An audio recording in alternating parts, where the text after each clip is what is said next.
ಮುರುಡೇಶ್ವರನ visit ಮಾಡಿ if you miss these 5 experiences ನೀವು ಹೋಗಿದ್ದೆ ವೇಸ್ಟು. ಲಾಸ್ಟ್ ಒನ್ ಅಂತೂ ನನಗೆ ಫೇವ್ರೆಟ್.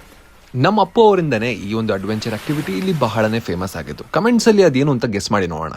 ಫಸ್ಟ್ ಅಂಡ್ ಫಾರ್ಮೋಸ್ಟ್ ಇಲ್ಲಿನ ಗೋಪುರನ ವಿಸಿಟ್ ಮಾಡಿ. 20 ರೂಪೀಸ್ ಟಿಕೆಟ್ ಅಷ್ಟೇ. ಕಣ್ಮುಚ್ಚಿ ಬಿಡೋ ಅಷ್ಟರಲ್ಲಿ 18th ಫ್ಲೋರ್ ಮೇಲೆ ಹೋಗಿರ್ತೀರಾ. You get a panoramic 360 view of Murudeshwar and one of the tallest gopuras in the world ಮೇಲೆ ಹೋಗೋದಕ್ಕೆ ಚಾನ್ಸ್ ಸಿಕ್ಕಿದಾಗ why would you want miss? ಇಂಡಿಯಾದಲ್ಲೇ ಸೆಕೆಂಡ್ ಟಾಲೆಸ್ಟ್ ಶಿವ ಸ್ಟ್ಯಾಚು ಇರೋದು ನಮ್ಮ ಮುರುಡೇಶ್ವರದಲ್ಲಿ. ಅದನ್ನ ನೋಡ್ತಾ ಒಂದು ಕ್ಷಣ ಕಣ್ಮುಚ್ಚಿದ್ರೆ ಕೇಳಿಸೋದೊಂದೇ ಓಂ ನಮಃ ಶಿವಾಯ.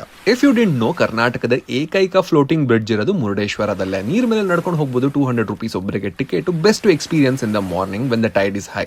ಫ್ಲೋಟಿಂಗ್ ಬ್ರಿಡ್ಜ್ ಪಕ್ಕದಲ್ಲೇ ಫ್ಲೋಟಿಂಗ್ ರೆಸ್ಟೋರೆಂಟ್ ಕೂಡ ಇದೆ, ನವೀನ್ ಬೀಚ್ ರೆಸ್ಟೋರೆಂಟ್ ಅಂತ. I totally recommend it only for the view. Food ನನಗಂತೂ ಬಹಳನೇ ಆವರೇಜ್ ಅನಿಸ್ತು. ಅಪ್ಪ ಅವರು ಗಂಧದ ಗುಡಿಯ ಸಮಯದಲ್ಲಿ ಮುರುಡೇಶ್ವರ ಜನಪ್ರಾಣಿಲೆ ಸ್ಕೂಬಾ ಡೈವ್ ಮಾಡಿದ್ದು ನಾನು ಕೂಡ ಅಲ್ಲೇ ಮಾಡಿದೆ. ಅಷ್ಟು ಜನ ಆಪರೇಟರ್ಸ್ ಅಲ್ಲಿ ಯಾರನ್ನ ಸೆಲೆಕ್ಟ್ ಮಾಡಬೇಕು, ಎಷ್ಟು ಖರ್ಚಾಯ್ತು, ಹೇಗ್ ಬುಕ್ ಮಾಡಬೇಕು, ಎಲ್ಲ ಡೀಟೇಲ್ಸ್ ಬೇಕು ಅಂದ್ರೆ ಫಾಲೋ ಮಾಡಿ, ಕಮೆಂಟ್ ಮಾಡಿ. ಮುಂದಿನ ವಿಡಿಯೋದಲ್ಲಿ ತಿಳಿಸ್ಕೊಡ್ತೀನಿ. And share this video with your friends.